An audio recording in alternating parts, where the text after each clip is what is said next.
Amém. Boa noite, igreja.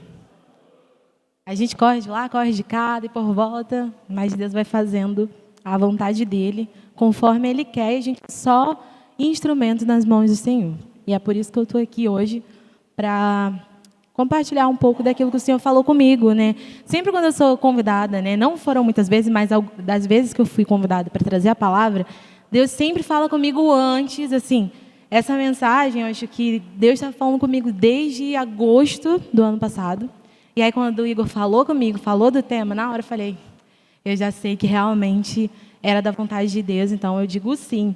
E aí, hoje de manhã, quem estava atento na IBD, a Micheline deu um spoiler gigantesco. Inclusive, ela usou o texto que a gente vai ler daqui a pouco. Então, quem estava atento já vai pegar a segunda parte, porque de manhã já foi bênção demais. E aí, o tema, né, da nossa meditação, reflexão dessa noite é Igreja Relevante na Sociedade. Foi muito bacana ver hoje a nossa igreja sendo conscientizada, a nossa igreja aprendendo, ouvindo sobre inclusão na igreja, né? Porque tem muitas pessoas que não se encaixam, acham que a igreja é um lugar que não cabe, né? Aquela pessoa não se encaixa dentro da igreja. Então, aquela pessoa se afasta do caminho do Senhor por isso. E não, nós queremos ser uma igreja que inclui, nós queremos ser uma igreja relevante na sociedade. Mas aí, né, pensando sobre esse tema, pensando como eu iria falar, vieram muitos pensamentos na minha mente. E algumas perguntas, né? Por que ser relevante enquanto igreja tornou-se uma preocupação para nós, né? Por quê? Vocês já pararam para pensar? Ultimamente eu tenho visto muitas pessoas falando, a igreja tem que ser relevante, a igreja tem que estar presente na sociedade. Por que isso, ultimamente, tem sido uma preocupação da igreja? Porque eu não sei vocês, mas quando eu era mais jovem, mais criança, eu não ouvia muitos falar disso, né? A gente se preocupava muito mais simplesmente com as coisas que envolviam aqui, o tempo físico, né? E não com a sociedade em si. Pelo contrário, a sociedade tinha que se encaixar naquilo que a gente estava pregando. E a gente não tinha esse movimento de ir até a sociedade. Então, isso me fez pensar, por que a gente hoje se preocupa muito em ser uma igreja relevante, né? E para além disso, o que é ser uma igreja relevante na sociedade? Já pensaram sobre isso? O que faz uma igreja não só existir, né? Por exemplo, aqui a igreja está nesse endereço. Tá, mas ok, já sabemos que a igreja fica na Rua Tenente Pimentel, 120. Mas, para além disso, né? O que faz a igreja não só existir, mas estar presente na sociedade? Nós, né, já sabemos, e a gente fala desde o Ministério Infantil, desde ali com as crianças, que a igreja somos nós. Né? Todo mundo aqui já sabe. Acho que, se eu perguntar, todo mundo vai falar, o que é a igreja? A igreja somos nós. A igreja não se resume a esse tempo físico aqui. Então, todo mundo já sabe que nós somos a igreja. Então, nós, individualmente, para onde a gente for, aonde a gente estiver inserido, a gente representa a igreja. E olha que responsabilidade, né? Você está lá no seu trabalho, você está na igreja, na sua faculdade, na escola, você é um representante da igreja, você é a igreja, para onde você for. Então, eu me perguntei também, né? Como nós somos vistos, então, pela sociedade?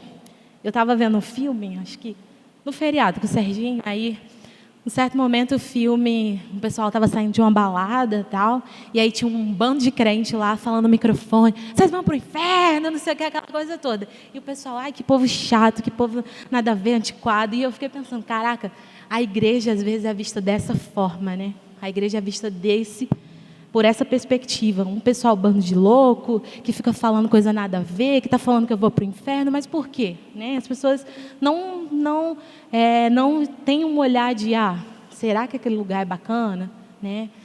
Se eu vejo uma pessoa que não me conhece, está me falando que eu vou para o inferno, cara, eu não quero saber dessa pessoa.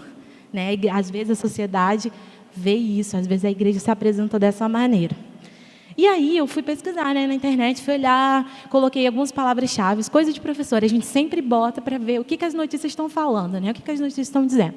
E aí eu coloquei igreja relevante, para ver o que aparecia. Aí pode passar, por favor. A primeira notícia foi do CCB, eu acho que é CBB, não sei, News. CB, né? CBB, uma coisa assim, enfim, gente. Aí... estava falando uma matéria que, logo quando eu vi pelo título, eu me interessei, que dizia assim: o que explica a multiplicação de templos evangélicos no Brasil? Eu falei, caramba, vou ver isso, o que está falando? E aí, no subtítulo, estava falando assim: eles eram minoria, mas podem ser maioria nos próximos anos. Nas últimas 3 décadas, o número de evangélicos cresceu rapidamente no Brasil. País... Aí essa parte, gente, essa parte eu fiquei muito impactada. Diz assim: país onde a espiritualidade tem um papel preponderante na sociedade. Eu fiquei assim, gente, as pessoas estão enxergando que a espiritualidade no nosso país tem um papel importante na sociedade. E eu sempre falo isso, né? Até com a minha psicóloga. Quando a gente conversa e tal, eu sempre falo para ela que a dimensão da espiritualidade na minha vida é uma parcela muito grande. Assim, se eu não estou muito bem na minha espiritualidade, se eu estiver assim mais ou menos, tudo desanda. Não sei se vocês estão assim também. E aí ela, sempre quando eu estou com alguma angústia, alguma coisa muito assim, ela, Sara, como que você está na sua fé? Aí a gente vai conversando. Ela, então você não acha que é por conta disso? E aí eu achei muito interessante quando eles colocaram que a espiritualidade no Brasil tem um papel preponderante na sociedade. E aí, não sei se vocês estão vendo, né, ali? Essa notícia, ela vai trazendo vários teóricos que estudam, né, demografia, vários estudiosos que foram pesquisar sobre esse boom de templos, né, na igreja e o que isso reflete no Brasil. E aí eu achei muito interessante esse gráfico aí. Eu não sou boa, gente. Quem é bom em gráficos, Deus te abençoe, porque eu sou péssima. Aí eu vi uma coisa interessante, que eles dividiram, né, nós, os evangélicos, em 3 subgrupos. Em 4, porque o quarto grupo, ele não se encaixava em nenhum desses outros 3. Aí eles colocaram como não determinados. E aí são como a sociedade nos enxerga, né? Primeiro tem os missionários, os evangélicos que são conhecidos por ser missionários. Tem os neopentecostais, que a gente já conhece mais ou menos, a gente já sabe, né? A gente já ouviu falar. E os pentecostais, né? Que eu tenho um coração muito grande ali também. Aí eu fui ver, né, o que estava cada um falando, o que era, né, as igrejas missionárias, e eu fiquei muito feliz e tocada, porque a igreja batista, a igreja luterana, essas igrejas que vieram, né, que são do movimento, né, da reforma protestante, elas são consideradas por igrejas missionárias, porque elas resguardaram e guardaram a palavra. Então, nós da Igreja Batista, somos conhecidos na sociedade como igreja missionária, porque nós guardamos a palavra. Então, a gente não, no nosso viver, no nosso estilo de vida, a mensagem da Bíblia é muito forte. Então, eles nos conhecem por isso. E aí, os neopentecostais, eles lá caracterizaram como uma teologia, né, a igreja que se reúne, que prega a teologia da prosperidade. Isso a gente já sabe, eu não vou nem falar o nome das igrejas, vocês já sabem. E os pentecostais, eles chamaram de carismáticos, porque eles eram mais adeptos ao mover do Espírito Santo, e porque eles acreditavam que a busca do Espírito Santo transformava e fazia com que movimentos extraordinários acontecessem, como o avivamento, por exemplo. E aí eu achei também muito interessante, gostei bastante. E os não determinados, porque não se encaixava em nenhuma dessas. Eu fiquei, gente, quem são esses, né? Mas a gente, se vocês pararem para pensar, eu não vou falar aqui, mas vocês já devem saber quem são esses não determinados. E aí, aqui, né, nesse gráfico está falando que abriram-se 20 mil templos desses não determinados de 1920 até o ano de 2020. Das igrejas missionárias foram abertos 40 mil templos. Dos neopentecostais, 60 mil templos. E aí os pentecostais, 100 mil templos, dessa época até agora. E aí eles explicaram, e eu achei super interessante também, que isso se deu por conta da linguagem que os pentecostais utilizam, que é uma linguagem muito acessível para a comunidade. Então, eles conseguiam adentrar muito mais fácil nas comunidades, porque lembra que eu falei que os missionários, eles guardavam né? As igrejas missionárias guardavam a palavra naquela erudição e tudo mais. Então, quando se chegava no Brasil, por exemplo, um Brasil muito diverso, um Brasil onde as desigualdades são muito presentes, as pessoas não entendiam essa fala, né? Não entendiam essa mensagem tão rebuscada, essa linguagem tão rebuscada. E aí as igrejas pentecostais foram mais aceitas e se abriram-se mais templos. Tá, Sara, você está falando tudo isso, mas por quê, né? Por que você está trazendo tudo isso? É só para a gente ter mais um conhecimento de quantas igrejas se abriram e tudo mais? Não, gente. É para a gente pensar o que nós estamos fazendo enquanto igrejas, né? Porque mais do que números é a qualidade do evangelho que a gente está pregando, né? Porque teve uma coisa que eu não trouxe aqui, um dado, mas eu vou citar, que eles estavam falando que se a gente quiser observar a espiritualidade no Brasil daqui a um tempo, a gente tem que olhar para a realidade do Rio de Janeiro, porque aqui no Rio de Janeiro é o lugar que mais tem evangélicos. Qual é a realidade do Rio de Janeiro, gente?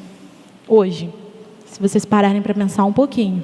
Assim, eu sou nordestina, né? E eu vim aqui para o Rio com 16 anos. E eu já me sinto muito carioca de coração. Mas é aquela coisa, você ama e você odeia. Porque é uma coisa surreal o Rio de Janeiro.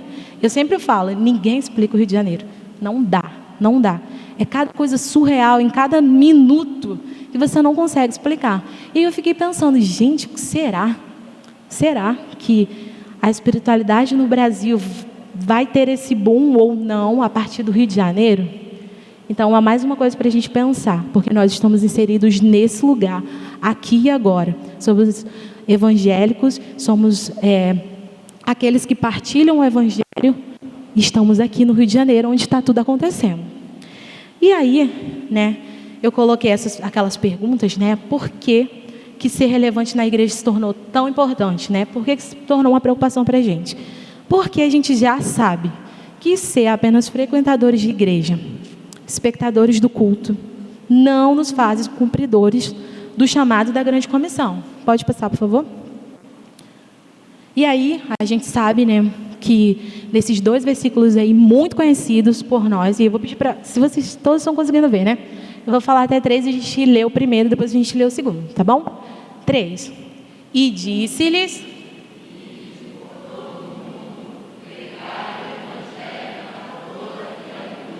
Marcos 16, 15. E agora? Portanto...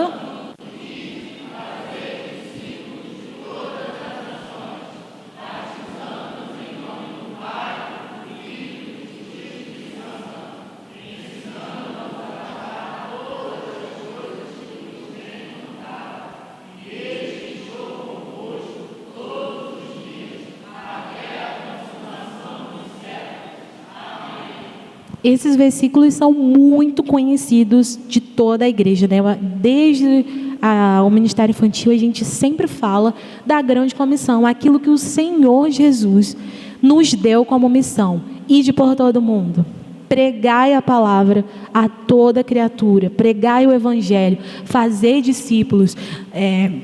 Muitas das vezes a gente se preocupa, poxa, qual é o meu dom? O que eu vou fazer? O que eu estou aqui na igreja? O que eu estou fazendo na igreja? Não sei, eu estou perdido. Mas a palavra de Deus já está escrito, já está dito, já está claro. Ide por todo mundo. Se você não sabe ainda o que você tem que fazer, né, no seu chamado, você não sei o que eu posso servir, aonde eu posso servir. Querido, comece por esses versículos, comece a entender o que o Espírito Santo quer falar com você, porque a nossa missão maior é proclamar o evangelho a toda criatura. E aí, agora eu vou pedir para vocês abrirem na segunda carta de Paulo a Timóteo, capítulo 4, os versículos 1 até o 5.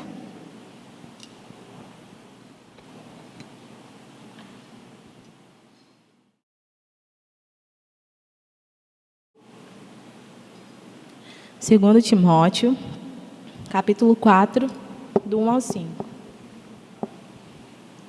Amém? E aí, assim, eu estou na versão NVI, que eu gosto bastante dessa versão. Diz assim: na presença de Deus e de Cristo Jesus, que há de julgar os vivos e os mortos por sua manifestação e por seu reino, eu o exorto solenemente, Pregue a palavra. Esteja preparado a tempo e fora de tempo. Repreenda, corrija, exorte com toda a paciência e doutrina. Pois virá o tempo em que não suportarão a sua doutrina. Ao contrário, sentirão coceira nos ouvidos, juntarão mestres para si mesmos, segundo os próprios desejos. Eles se recusarão a dar ouvidos à verdade, voltando-se para os mitos. Você, porém, seja moderado em tudo. Suporte os sofrimentos, faça a obra de um evangelista, cumpra plenamente o seu ministério. Na segunda carta de Paulo, essa que a gente acabou de ler, a Timóteo, vemos preciosas instruções sobre a relevância do Evangelho, principalmente no que tange à convocação dos vocacionados. Então, todos aqueles aqui que já sentem no coração, assim, olha, eu me sinto vocacionado para algo, ainda não sei o quê, mas arde no meu coração um chamado. Querido, leia essa carta. Leia essa carta porque é muito importante. Tem ensinamentos muito importantes. Nessa carta são registradas as últimas palavras do apóstolo, que teve a sua vida completamente transformada após a sua conversão, dedicando-se incansavelmente à pregação do Evangelho. E aí, qual era o contexto, da época onde Paulo escreveu essa carta para Timóteo? O que ele estava fazendo? Onde ele estava? Então, vamos lá. Paulo, ele estava preso em Roma, ele já estava ele já tinha passado por várias vezes na prisão e ele estava preso novamente. Então, ele escreveu a Timóteo e tinha a convicção de que a hora de sua morte se aproximava. Era chegada a hora de passar o bastão da liderança.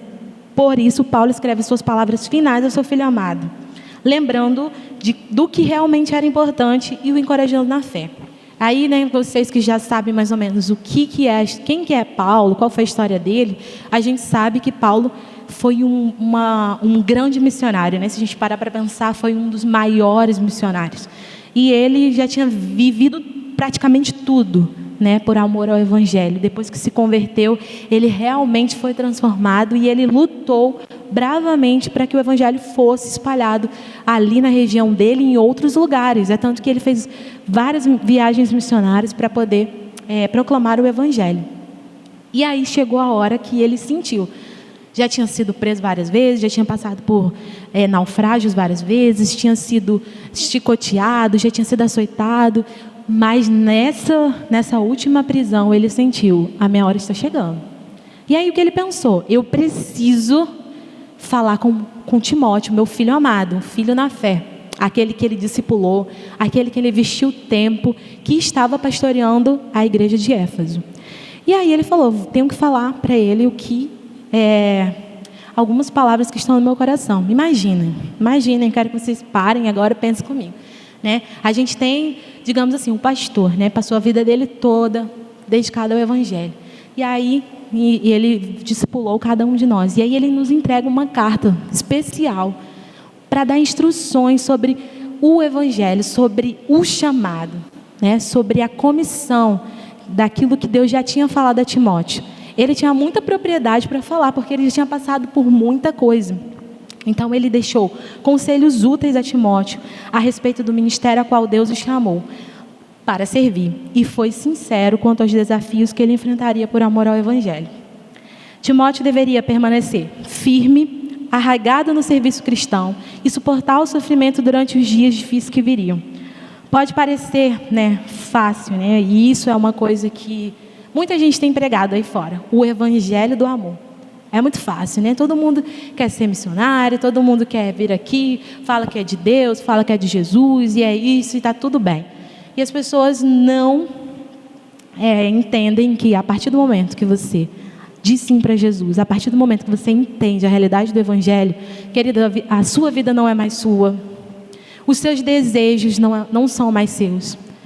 A gente estava até conversando, quando o Serginho aceitou ir para o seminário, eu entendi que eu teria que abrir mão do meu marido por vários momentos, que ele estaria dedicado a esse chamado, que ele estaria mais tempo na igreja, que ele teria que passar mais tempo estudando. Então, a gente abre mão.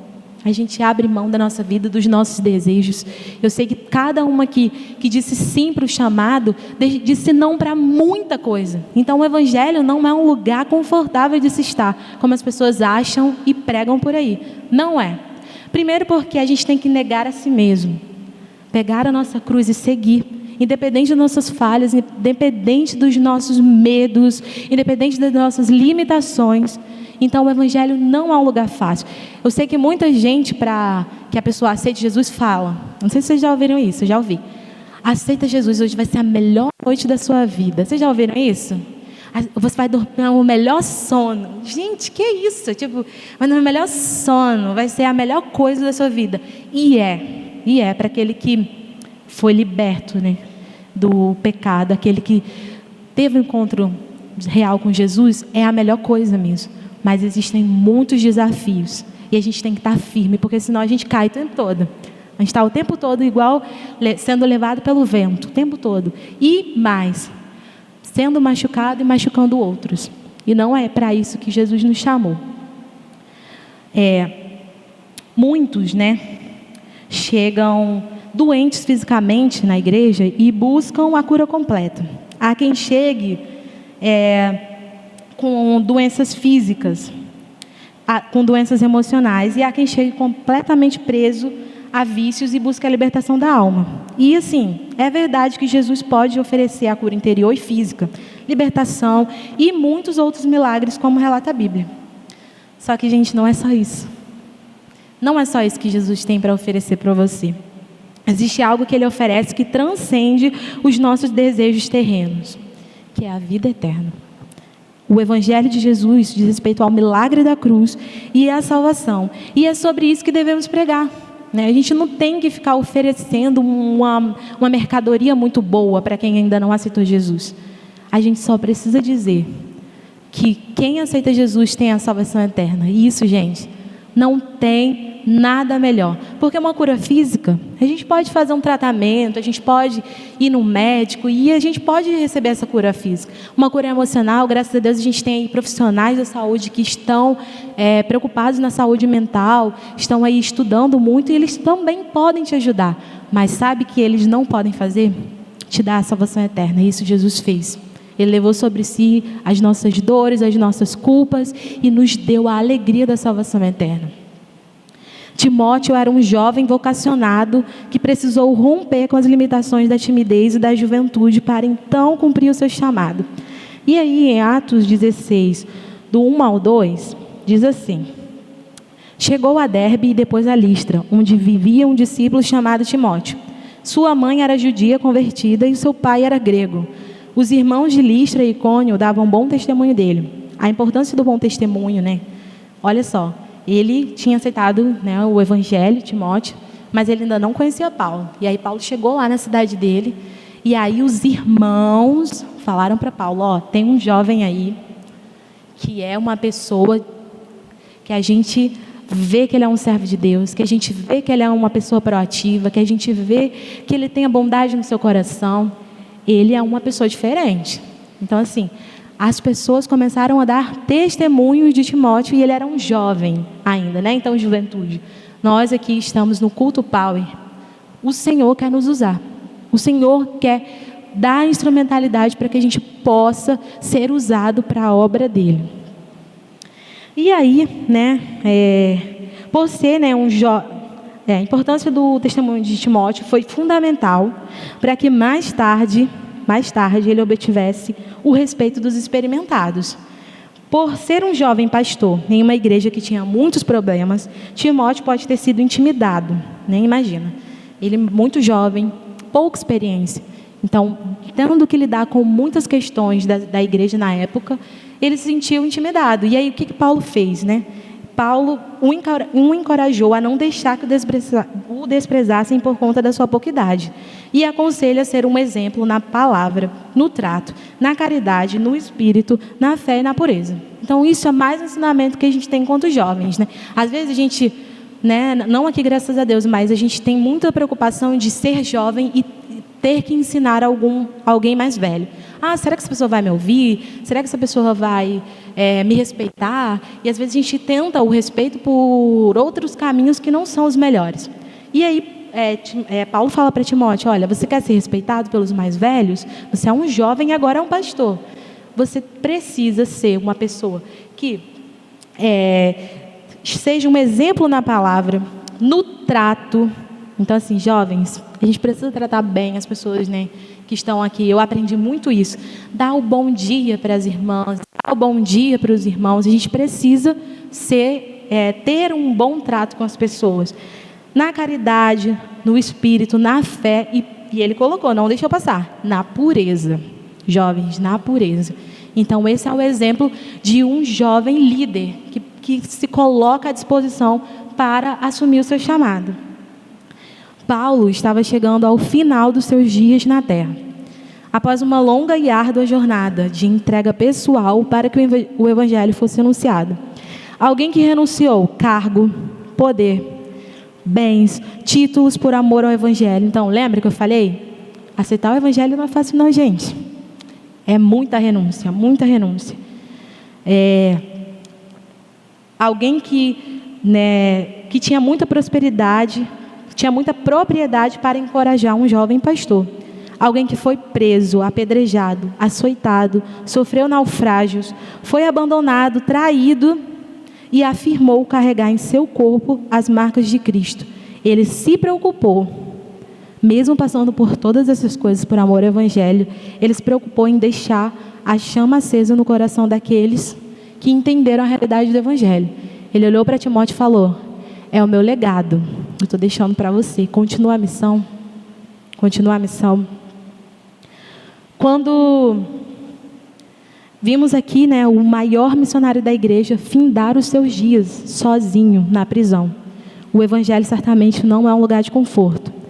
Quando dizemos sim ao evangelho, somos convocados a não viver mais para nós mesmos, pois a partir desse momento, o viver é Cristo e o morrer é lucro.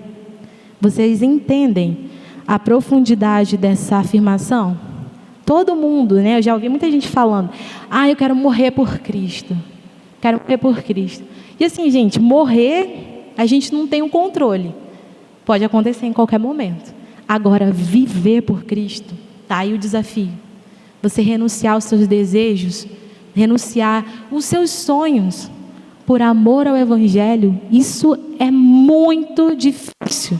Só quem entende a realidade do evangelho aceita e faz isso. Pode passar. Agora, o que a gente aprende, O que é ser uma igreja relevante? O que a gente aprende? O que a gente pode pôr em prática? Pensando nas características de Timóteo, um jovem pastor, um jovem ali vocacionado, que tinha dito sim ao chamado e que estava ali diante de uma igreja. Como a gente falou no início, a igreja somos eu e você. Então, olhe para si agora, Enquanto eu estiver falando isso, olhe para si agora. Pense assim, eu como igreja, o que eu preciso? Aí o ponto 1. Uma igreja relevante na sociedade precisa ter coragem. Você quer ser relevante? Tenha coragem. Você precisa ter coragem. Coragem para se erguer de suas limitações e falhas, para viver a plenitude do evangelho. Isso precisa ter coragem. Parar de dar desculpa, sabe? Aquela desculpa que você dá, eu não li a Bíblia porque eu estou muito cansado. Eu não li a Bíblia porque eu acordei tarde. Eu não li a Bíblia, eu não sirvo na minha igreja porque eu não sou bom nisso. E aí a gente fica dando desculpa, e a gente não se ergue das nossas limitações e não faz nada. Passa anos e anos, a gente está parado no mesmo lugar e a gente não faz nada. Mesmo diante da oposição e das perseguições, Timóteo deveria desempenhar o seu papel no ministério sem medo ou vergonha. E aí, às vezes, não é só por uma questão de limitação, é uma questão de medo mesmo, aquele medo que paralisa. Olha, eu não vou servir no ministério infantil porque eu tenho medo, eu não sei o que fazer, não estou preparado. Não vou aceitar ajudar na juventude porque eu tenho medo. Às vezes é isso, às vezes você até tem boa vontade, mas tem medo. Às vezes você é muito tímido. Como que eu vou falar no microfone? Eu Eu estava falando para as meninas, toda vez que eu vou falar ou qualquer coisa, eu estava ali passando mal, gente, vocês não têm ideia. Mas é isso, a gente vence, a gente rompe, porque o Senhor já nos deu ousadia. Ele já nos deu e Ele vai construindo com a gente. A primeira vez que eu preguei foi para o Ministério Infantil, há muito tempo atrás. No dia, gente, eu falei tanta coisa errada, vocês não têm ideia. Eu embolei tudo, e as crianças, nem as crianças entenderam nada. Aí a minha líder no final, ela, Sara, você não estudou, não? Ela falou, você não estudou, eu te passei o negócio do culto, que é, lá a gente recebia o roteiro, né, do culto. E a gente tinha que estudar para pregar. E aí a gente tinha uma como é que fala? Uns visuais para mostrar, não sei o quê. E aí, gente, até lembro até hoje o que era. Era para falar, tipo, semáforo, né? Siga Jesus, pare. Aí eu falei pare no verde. Gente, eu falei tudo errado. Mas a gente vai... E assim, a dinâmica estava lá. Verde, siga. Vermelho, pare. Amarelo, atenção. Aí tinha um versículo bíblico para falar para as crianças. Eu não consegui. E aí, no final, ela ainda falou, você não estudou? Eu falei, estudei muito. Mas na hora eu não consegui, porque não é pelas nossas forças, não é pelas nossas habilidades. O Senhor não chama ninguém que já sabe de tudo, não chama, gente. Todo mundo que eu conheço que foi vocacionado é porque tinha alguma limitação. Na Bíblia, temos vários que tiveram medo, vários que, mesmo ouvindo a voz de Deus, duvidaram. Vários que, mesmo Deus afirmando, eu estou contigo, eu sou contigo, eles fraquejaram, porque nós somos seres humanos limitados e a gente precisa do Senhor. Então o Senhor quer te usar. Jovens, não há tempo a perder com futilidade da juventude. Por que a gente perde tempo? A gente ainda não conseguiu olhar para o Senhor como a prioridade da nossa vida. A gente está preocupado, qual faculdade eu vou fazer? Qual menino eu vou ficar? Qual menina eu vou ficar? Gente, isso é futilidade. Isso é futilidade. Eu sei que na adolescência a gente não consegue pensar assim, porque nosso cérebro ainda é maturo. Mas pensem em Jesus. O Senhor quer usar vocês. O Senhor quer dar uma perspectiva de um futuro melhor. E não só para vocês arrecadarem coisas para si, mas para que vocês sejam bênção aonde vocês estão inseridos e também para o mundo. Busque aperfeiçoamento, utilize os seus dons, né? Os dons que Ele te concede de forma ousada. Seja bênção onde você está inserido. Seja proativo. Eu não sei tocar bateria. Eu vi que os meninos estavam ali, né? Yuri, me ajuda, não sei o quê. Gente, tem um monte de gente aqui que tem alguma coisa para ensinar. Então, eu estou chegando agora, eu não sei o que fazer. Se a gente perguntar para o David, está precisando de ajuda? Gente, vocês verem quando o David chega aqui, ele faz 1000 coisas em 1 segundo. Se tivesse mais gente que, olha, David, eu te ajudo a ligar os microfones e colocar a pilha. Nossa, isso já ia ajudar, David. Demais. David, eu posso ajudar a acender as luzes, não sei o quê, ajudar a tirar o lixo. Comece. Às vezes a gente quer fazer alguma coisa para o Senhor, mas a gente quer começar falando, a gente quer começar estando na frente, e às vezes não é isso que o Senhor quer. O Senhor quer nos ensinar desde as coisas menores, porque nada é tão pequeno para o Senhor. Tudo que você faz é algo importante. Então comece. Gente, se vocês perguntarem, Raquel, você precisa de ajuda lá no Ministério Infantil? A Raquel vai fazer a escala agora, a gente precisa de gente. A gente precisa de mão de obra, a gente precisa que vocês se levantem e digam, eu estou aqui, eu quero fazer algo. Ponto 2. Uma igreja relevante na sociedade não negocia seus valores. E aí no capítulo 3 de 2 Timóteo, versículo 3, diz assim, pois virá o tempo em que não suportarão a sã doutrina. Pelo contrário, sentindo coceira nos ouvidos, segundo os seus próprios desejos, juntarão mestres para si mesmos. E aí, gente, quando eu li isso, eu falei, caramba, parece que Paulo está escrevendo para agora, né? Porque tem gente, quando você fala uma verdade bíblica, a pessoa, não quero ouvir isso não. Não quero falar disso não. Vai falar de Bíblia? Não quero saber de Bíblia não. Paulo exorta Timóteo não somente a manter a sã doutrina, como também a lealdade, a diligência e a perseverança. Parece até que estamos vivendo na mesma época de Paulo. A cada dia que passa, a gente vê falsos profetas se levantarem, criando falsas teologias, inimigos da sã doutrina, elegem mestres que agradem a si mesmo para falar o que agrada os seus ouvidos. Todos os dias vemos pessoas abandonando o evangelho e negociando valores. Se vocês pararem para pensar, principalmente esses que estão na mídia, né, que acabam manchando muito o nome do evangelho, porque se dizem evangélicos, daqui a pouco, agora eu vou cantar para fulano, vou cantar para ciclano. E isso acontece e fere uma boa parte da igreja. A igreja não tem o que fazer, vai fazer o quê? Vou lá no Instagram falar que essa pessoa vai para o inferno. Gente, vamos parar com isso. Porque além da pessoa que abandonou o evangelho e que agora está fazendo outra coisa completamente diferente daquilo que Deus o chamou, a gente está dando mau testemunho porque está falando palavras horríveis para aquela pessoa. Vomitando ódio para aquela pessoa. E aí todo mundo olha aquilo ali e fala: nossa, eu não quero ser esse evangelho, eu não quero essa igreja, eu não quero esse povo. Vamos ter consciência, né? E tudo que a gente faz há uma nuvem de testemunhos. Segundo Paulo, né? Agora é a hora do spoiler, hein? Quem estava na EBD vai saber que a Michelene falou sobre isso. Demas, né? Que foi um cooperador de Paulo, em um certo momento ele abandonou, né? Ele foi desses que abandonou a fé, né? E negociou valores. E Paulo falou: Demas, amando este mundo, me abandonou. E aí tem um pregador que eu gosto muito, que é o Marco Teles, e ele pregando sobre essa parte, ele falou assim, que se Demas abandonou o evangelho porque ele amava aquele século primitivo, imagina, que não tinha nada naquela época praticamente, abandonou o evangelho naquele século primitivo, que chances nós temos?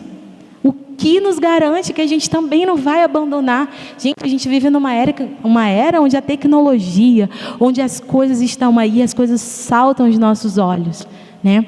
Tudo aquilo que nos afasta do Senhor é muito grandioso. Naquela época, no século primitivo, era tão menor. O que será que Demas foi fazer? Será que tinha uma balada para ele ir? O que será que ele foi fazer? Não quero mais o evangelho, não, vou, sei lá. Eu fiquei pensando, né? Mas ele abandonou. Alguns estudiosos falam, né, que ele já estava percebendo que Paulo ia morrer. E ele pensou: vai sobrar para mim. Não quero isso não, tchau. E às vezes nós somos assim.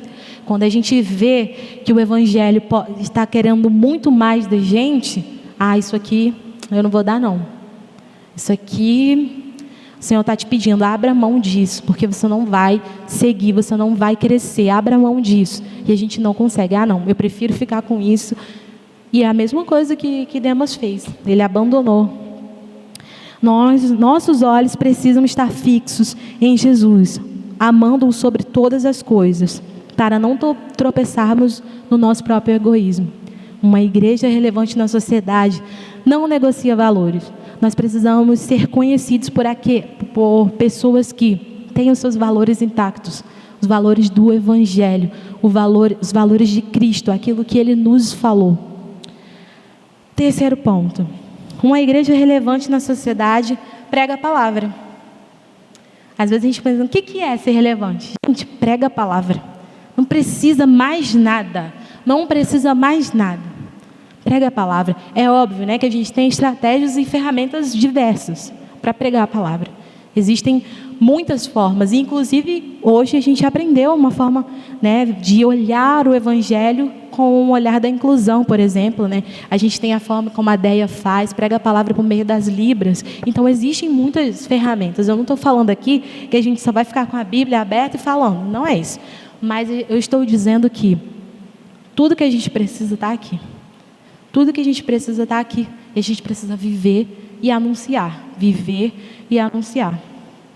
E aí, em 2 Timóteo 4:2 diz: pregue a palavra, esteja preparado a tempo e fora de tempo. Repreenda, corrija, exorte com toda a paciência e doutrina.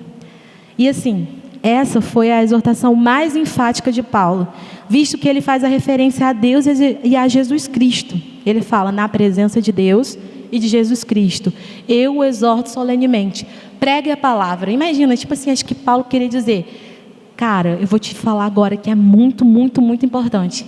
Deus e Jesus é a testemunha. E aí acho que ele quis assim, eu vou te convencer que isso que eu estou te falando é muito importante, é Deus e Jesus. Não tem quando a gente fala, não sei se vocês fazem isso, mas lá no Ceará a gente tinha muita mania de falar assim, diante de Deus, para poder dizer que aquilo que você estava falando é verdade. Ai, Monize, eu te amo. Ai, a Monize, estava falando a verdade? Diante de Deus. Então, assim, isso a gente está confirmando diante de Deus que é verdade. Então, o pessoal tem muito esse costume de falar. Então, se alguém lá no Ceará, no Nordeste, falar isso para você, diante de Deus, é porque a pessoa está falando muita verdade e Deus está de prova. Como se ele não estivesse, né? Mas a gente tem esse costume. E aí, Paulo também fez isso. Olha, na presença de Deus e de Jesus Cristo, que há de ressuscitar os vivos e os mortos, eu o exorto solenemente, pregue a palavra. Então, assim, Paulo enfatiza, faz referência a Deus e a Jesus para convencer a Timóteo, não apenas da importância, mas da necessidade da pregação da palavra para a continuidade do Evangelho. Imagina Paulo, né? A gente pode pensar, levando em consideração que a vida dele toda foi dedicada à pregação do Evangelho e ele estava vendo que ele ia morrer. O que ele pensou? Gente, agora quem vai continuar? Preciso preparar pessoas, preciso que alguém continue o meu legado, preciso que alguém faça algo. Então ele falou, cara, é muito importante, Deus e Jesus são minhas testemunhas, prega a palavra. Por isso Paulo encorajou a Timóteo, não somente a pregar, mas também preparar e discipular outras pessoas, a fim de que muitos fossem alcançados pela sã doutrina e pela missão de Cristo. E aí, gente, se nós quisermos ser uma igreja relevante, precisamos também abraçar o ministério da pregação da palavra em tempo e fora de tempo. O que isso quer dizer? O que isso quer dizer? Tempo fora de tempo. Nós estamos aqui, pregamos a palavra, nós separamos o momento da nossa semana para ouvir a palavra, para nos abastecer em tempo fora de tempo, mas amanhã a gente vai estar no nosso trabalho, amanhã a gente está indo no caminho da faculdade, amanhã a gente está indo no caminho ao médico. Dentro da nossa rotina diária, é tempo e fora de tempo. E aí, sempre pregar com prudência, não somente com palavras, mas com a nossa própria vida. Para isso, é necessário um tempo de qualidade no nosso relacionamento com Deus. Precisamos buscá-lo por meio de suas sagradas escrituras, para que estejamos preparados e manejarmos bem a sua palavra. Então, claro, a gente vai pregar em tempo fora de tempo. Mas o que a gente vai pregar se a gente não conhece? O que a gente vai pregar se a gente não lê a Bíblia? E assim, gente, muitas vezes eu tive dificuldade de criar uma rotina de leitura bíblica. Porque a gente sabe que a gente tem muita coisa. Vamos ser sinceros, a gente tem muita coisa para fazer. E às vezes, antes eu queria, adequar a minha realidade para outras pessoas. Tinha gente que falava, tem que fazer devocional de manhã. Tem que fazer, porque Deus abençoa de manhã. Tem que orar de madrugada, porque a fila é menor. Gente, vamos adaptar. E você não ora de madrugada, nem de tarde, nunca. Porque de madrugada você não acorda. E aí era só de madrugada. Não orou, perdeu? Não, gente. A Claudinha me ensinou isso uma vez. Ela falou, olha, qual é o tempo que você tem? Aí ela falou, eu gosto muito de ler de noite. Eu prefiro ler de noite do que acordar mais cedo, que eu não vou acordar. Eu vou estar de manhã, eu não sou ninguém. E aí faz à noite, que vai ser muito mais, ter mais qualidade para você vai aprender mais, vai absorver mais. E aí, gente, é assim. Ou de manhã, não, eu prefiro de manhã, porque aquela mensagem fica no meu coração o dia todo. Veja qual é a estratégia que você vai adequar na sua rotina. E aquilo, né? Não dê prioridade para a rotina. Claro, a prioridade é a palavra de Deus. Mas veja qual é o momento da qualidade que você vai estudar a palavra de Deus, que você vai orar. Eu gosto muito, muito, assim, e Deus fala muito comigo nos transportes. Claro, eu passo 2 horas para ir, 2 horas para voltar, o que eu vou ficar fazendo dentro do ônibus? Eu boto o louvor, boto a mensagem, vou orando, vou falando, daqui a pouco eu choro. As pessoas devem pensar, essa menina é maluca. Ainda bem que eu sempre pego ônibus, não com as mesmas pessoas. Porque, gente, eu choro todo dia no ônibus. Acho que se todo dia alguém pegasse comigo, falar, gente, essa menina é muito doida, ela está passando por algum problema. Porque, sério, é um momento que eu fico 2 horas dentro do ônibus. Eu vou orar, eu vou ler a Bíblia, eu vou estudar, eu vou aproveitar esse tempo que eu tenho. E aí depois, à noite, eu faço algo mais profundo, ou de manhã antes de sair, mas a gente tem que se abastecer de alguma forma. 4, né? Isso, 4. Uma igreja relevante na sociedade vai. E aí, 2 Timóteo 4:5 diz: você, porém, seja moderado em tudo, suporte os sofrimentos, faça a obra de um evangelista, cumpra plenamente o seu ministério. E aí eu fui pesquisar o que significa evangelista, né? Qual é o significado dessa palavra? E a palavra evangelista no dicionário significa aquele que proclama as boas novas. Então Paulo estava falando para ele: seja um evangelista, proclame, mais uma vez, vá. Paulo aqui enfatiza a importância de anunciar o evangelho para que o trabalho no ministério seja completo. Então, assim, não adianta você vir somente para a igreja. Você precisa fazer a obra de um evangelista, você precisa pregar a palavra, você precisa ir. Uma igreja relevante não se limita ao espaço físico. Ela está sempre em movimento em direção aos perdidos. E eu e você, que somos igreja, dentro e fora desse lugar, precisamos urgentemente nos posicionar quanto ao ID do Senhor. E eu me perguntei para mim e pergunto para vocês agora: o que falta para nos levantarmos de nossas limitações e aceitarmos o chamado da grande comissão? O que falta? Para um pouquinho aí e pensa. Não precisa falar, não precisa levantar. Pensa só com você mesmo. O que falta? Talvez você pense: eu tenho pouca idade, eu não posso ir ainda, não tenho pouca idade. Talvez você diga: eu já passei da idade. Deixava isso para depois, para os mais jovens. Agora eu já passei da idade, não dá mais.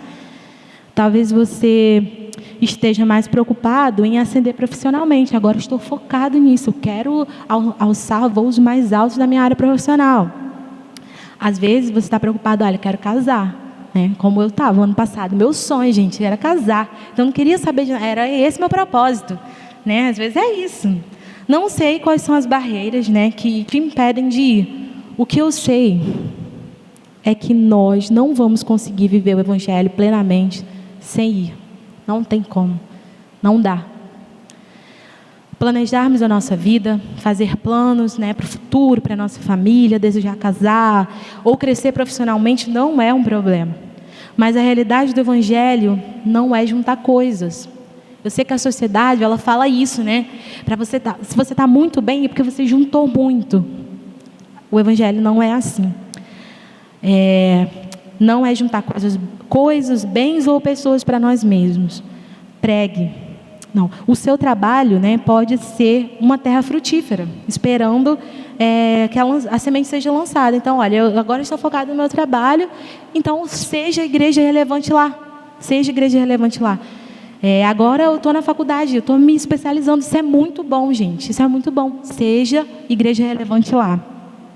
Seu casamento pode ser um instrumento potente para alcançar famílias que sofrem. Então, assim, como eu tinha, o sonho era casar, construir a família, agora seja bênção para outras famílias. Seja um canal de bênçãos para as outras famílias. Você é jovem? Ótimo, tem vigor.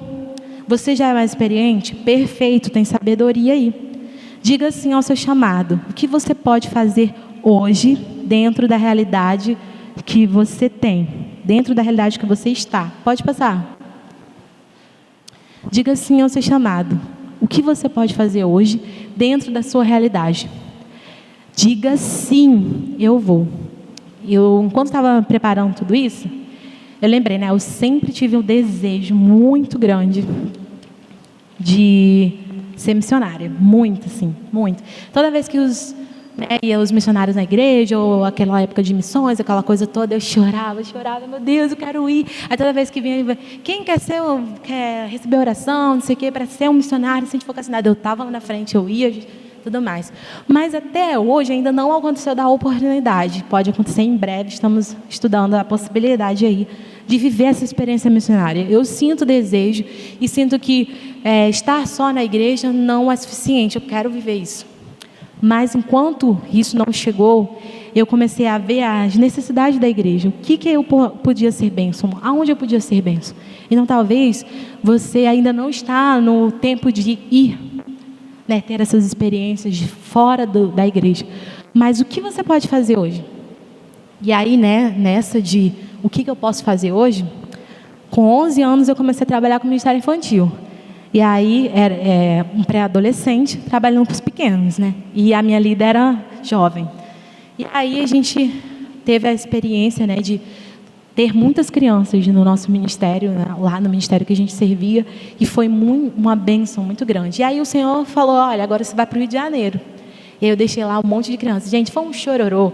Eu chorava, as crianças choravam, a gente ficava na calçada o tempo todo, e elas me fizeram cartas, aquela coisa toda, que eu ia embora e tudo mais.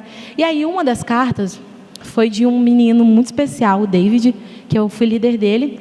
E aí na carta ele diz assim, Sara, estou muito triste porque você vai embora, mas eu sei que se é da vontade de Deus, você vai fazer algo bom. E aí ele te desejo muitas coisas boas e tal, aquela coisa linda, né? E aí, quando eu vim para o Rio, a gente ficou falando muito pelo Instagram e tudo mais. E aí ele estava indo para o 3º ano do ensino médio ali, né? Aí ele falou, Sara, eu estou estudando para passar no vestibular. Ele sempre me dava as notícias. Que eles são assim, né? Quando você é líder, você nunca deixa de ser líder. Sempre eles têm algo para falar, né? E aí ele me falou, eu estou estudando porque eu vou fazer mecatrônica. O que é isso, gente? Mecatrônica? O menino era um gênio. Ele era muito inteligente. Aí, se não der certo mecatrônica, eu vou passar no ITA, sei lá quanto eu. Aí ele falando tudo isso, os planos dele. Eu falei para ele, David, o que Deus tem para você, seja onde for, Ele vai cumprir. Ele vai fazer. Busque em Deus. Eu falei para ele, ore, busque em Deus.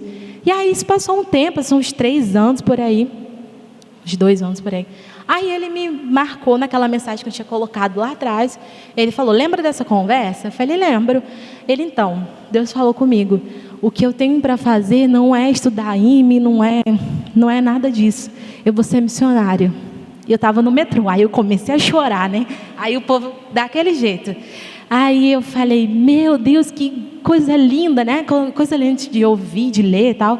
E aí ele falou, e eu estou te falando isso porque você foi uma inspiração para mim. Eu ouvi em você uma vontade e eu quis ir também. Eu quero te agradecer pelo tempo que você cuidou de mim. Gente, eu fiquei muito feliz por isso. E aí ele foi para a missão. Acabar de completar 18 anos, foi para a missão. Falou para a mãe dele, coitada, ficou desesperada, mas o que ela ia fazer? Ele foi para a missão. Foi para trabalhar com os povos indígenas, né, em Curitiba, por ali.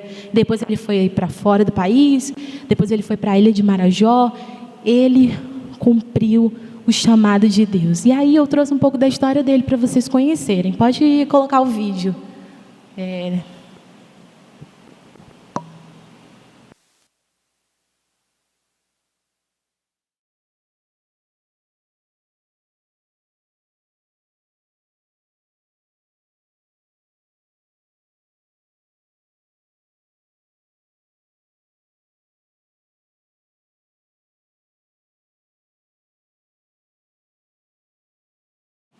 Aquele momento tenso, que a tecnologia tenta nos tirar, né? Vamos ver, vai dar certo, em nome de Jesus.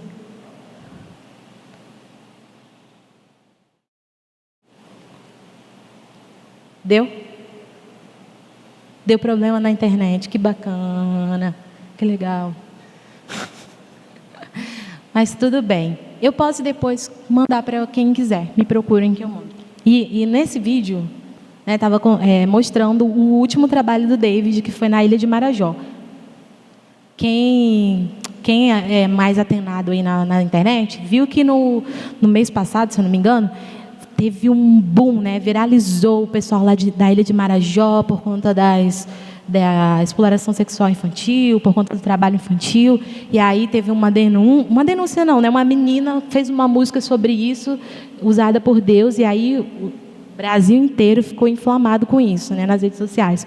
O David estava lá no ano passado, fez um trabalho lá muito bonito, e era isso que eu ia mostrar para vocês. Ele lá na ilha de Marajó, subindo lá nas coisas, tirando frutos lá de cima e ajudando na ilha de Marajó.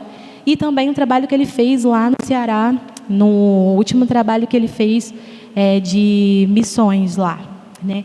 E depois dessas 2 temporadas, o David estava se preparando junto com uma equipe para ir para Rondônia fazer um curso para traduzir a Bíblia na linguagem indígena. Então, ele ia traduzir, né, a Bíblia junto com uma equipe para os povos indígenas, porque ele já trabalhava com os indígenas, mas existia a barreira da língua. Como a gente vai falar, né, para outros povos se eles não têm a Bíblia na língua deles? E se a gente para pensar que no Brasil a gente tem várias comunidades indígenas, né, inclusive são povos originários, eles não têm a Bíblia.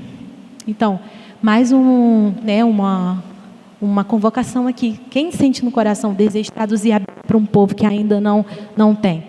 Então, David estava indo para lá e, no meio do caminho, ele sofreu um acidente, faleceu e morreu mais 2 missionários junto com ele.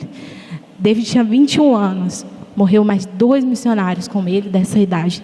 Então, e eu fiquei muito triste, todo mundo, a mãe dele, todo mundo, aquela coisa, né? A gente se perguntando, por que, Senhor?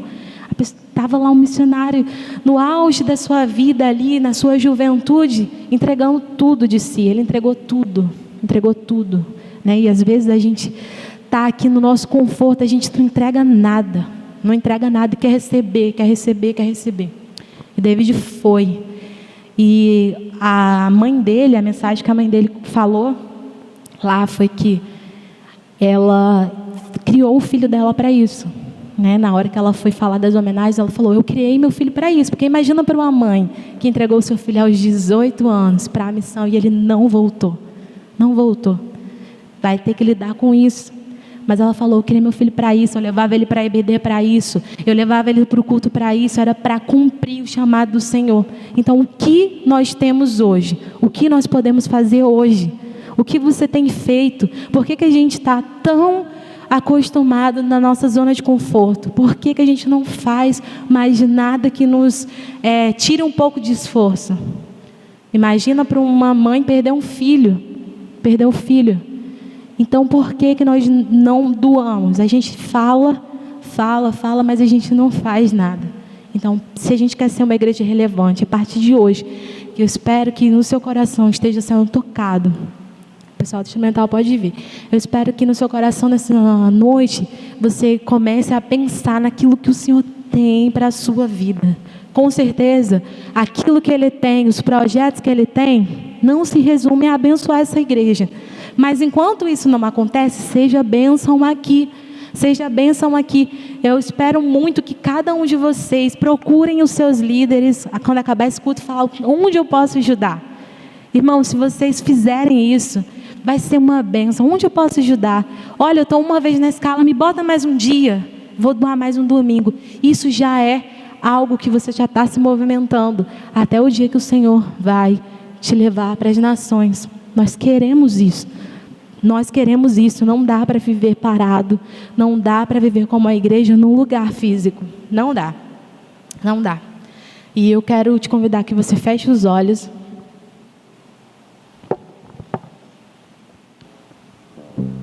Comece a falar com o Senhor. Seu coração agora está em chamas. Se nesse momento você está falando assim, Pai, como eu vou fazer? O que o Senhor tem para mim? Por que o Senhor me chamou? Por que o Senhor me escolheu? Faça suas perguntas para Ele. Fale com Ele, Senhor, eu não quero viver só isso que eu estou vivendo. Quero ser bênção. Aonde o Senhor quer me levar? É nos povos ribeirinhos? Aonde o Senhor quer me levar é para outros países. Aonde o Senhor quer me levar é para ser bênção aqui no Rio de Janeiro. Então, Pai, eu te digo, Senhor, eis-me aqui, eu vou. Fale isso, Senhor, me dá instrumentalidade. Me ajuda, Senhor, a levantar, Senhor, das minhas limitações. Me ajuda, Senhor, a não ser egoísta. Me ajuda, Senhor, a não viver para mim mesmo. Me ajuda, Senhor. Eu quero ir, eu quero fazer parte disso. Oh, Pai, no nome de Jesus, aqui estão os teus filhos, Senhor. Aqui nós estamos, Pai, e nós te pedimos e clamamos. Queremos fazer parte daquilo que o Senhor tem feito no mundo. Queremos fazer parte, Senhor. Queremos dizer, eis-nos aqui, Senhor. Eis-nos aqui para fazer a tua vontade. Oh, Pai, mas querido, saiba que se você disser sim, você vai precisar renunciar. Se você disser sim, você vai precisar renunciar. Aleluia. Fique de pé. Vamos cantar essa canção juntos? E aí você canta como uma profecia. Cada palavra profetiza sobre a sua própria vida. Eu vou. Diga isso.